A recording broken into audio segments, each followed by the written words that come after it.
Time between Denver and the Thunder to decide Game 3. How about Aaron Gordon? Makes it a 9-point game.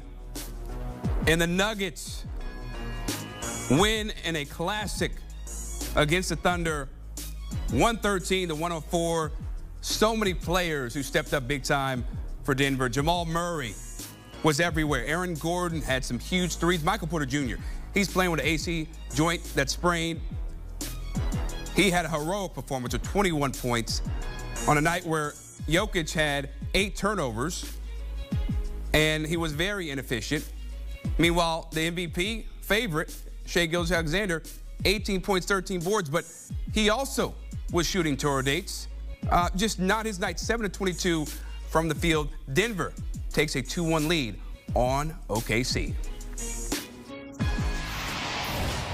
Time now to welcome in CBS Sports NBA analyst John Gonzalez. And John, that was one of those games that you will remember for a considerable amount of time, right? Because there were so many back and forths. The superstars are not playing particularly well when it comes to their efficiency on offense. Now, they did other things, but then you have the role players, the stars that step up. If there's one player that you had to give the game ball for on the Nuggets side, who would it be, man?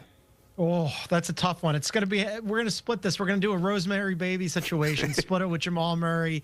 And I think it's Solomon's baby. I got my babies confused. But either way, we're splitting it. It's going to go between Jamal Murray and Aaron Gordon. Jamal Murray was fantastic tonight. 27 points, 8 assists. He played defense. He made some big buckets. But then Aaron Gordon, he's been fantastic this entire playoffs, Chris. I mean, he had a bunch of threes. Don't forget, this is a guy who was a below-average three-point shooter his entire career. This offseason, he goes in, he owns a gym. He sleeps in a giant gym that he renovated, and he was working on his shot all season. And now this season, shot a career-high 44%. Went from a below-average three-point shooter to a really good one. He hit that massive three at the end of the fourth to send it to overtime. So those two guys really bailed out not only the Nuggets, but especially Nikola Jokic. If you're Oklahoma City, you look at what Jokic did tonight, where he shot 8 for 25 from the floor, 0 for 10 from 3, and then they had 16 turnovers as a team, Chris. He had a half of those. If you're Oklahoma City, you're thinking, that's it. That's a wrap. We got game 3 in the bag. Jamal Murray and Aaron Gordon, whatever baby that you're splitting there, they get to split the baby and the game ball. Yeah, it was a breathtaking performance from those two. They just came up with clutch play after clutch play. And another guy that I think we have to spotlight, right? Michael Porter Jr. has not had his best series because of that AC sprain joint in his left shoulder. But what does it say about his resolve to perform the way he did when they needed him, especially with Jokic being underwhelming?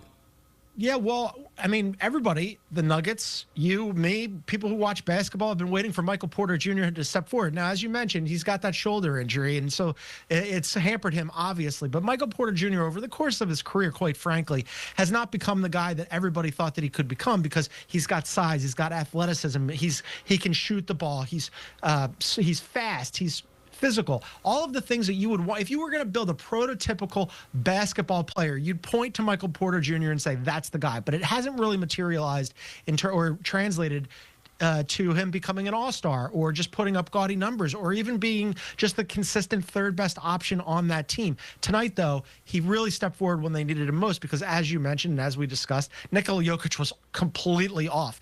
And this is a team where on any given night, you're not really sure what you're going to get out of the supporting cast. They've been super inconsistent for much of the year. Tonight, the supporting cast lifted Nikola Jokic instead of the other way around. Right. And then on the other side, we have to talk about Shai Gilgeous-Alexander.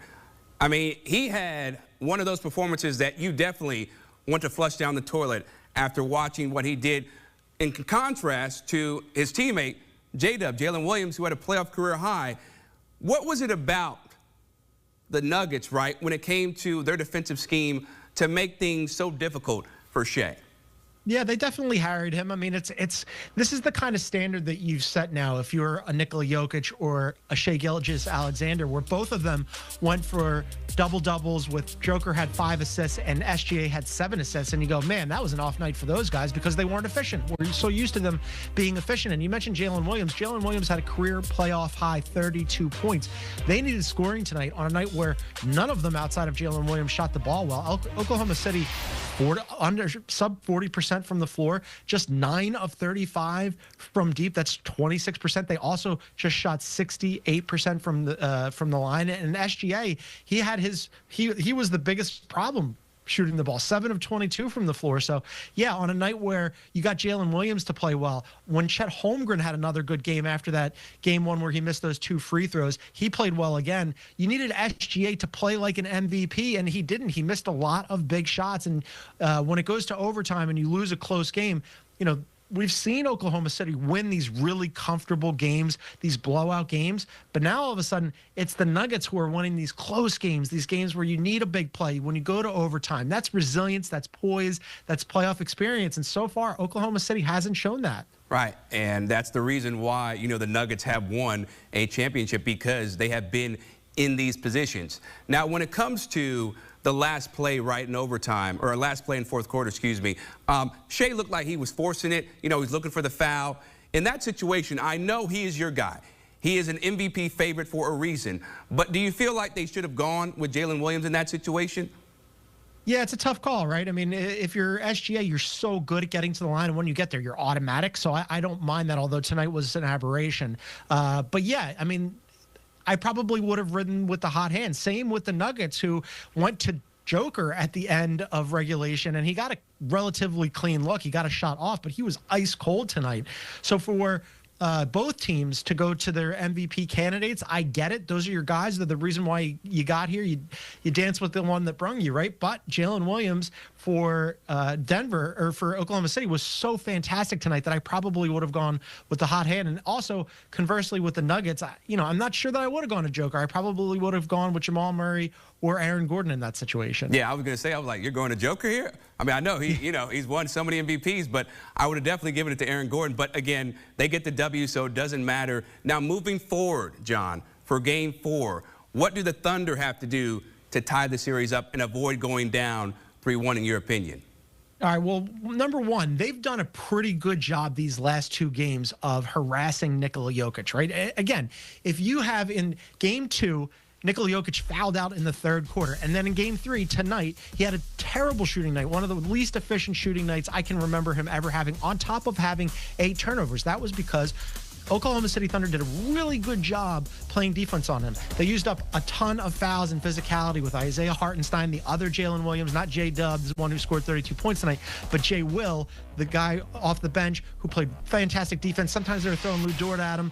Sometimes they had Alex Caruso on him. They're just throwing a bunch of different looks. So I think, one, you want to keep up that physicality and playing as good defense as you could possibly play against Nikola Jokic. I don't anticipate him having a game like this again, although after Game 2, I said the same thing. So these last 2 games, that's encouraging for Oklahoma City. And then beyond that, it's just the obvious. It's SGA has got to be much more efficient. He has to look like the SGA who's probably going to win MVP, rather than the SGA who's been a little passive in these playoffs and hasn't really been put to the test. And when he hasn't been the guy that you think, okay, he's this next face of the NBA. He needs to really step it up for them in this next game. Very quickly, John, does this game change your opinion about what the Nuggets can do against the Thunder?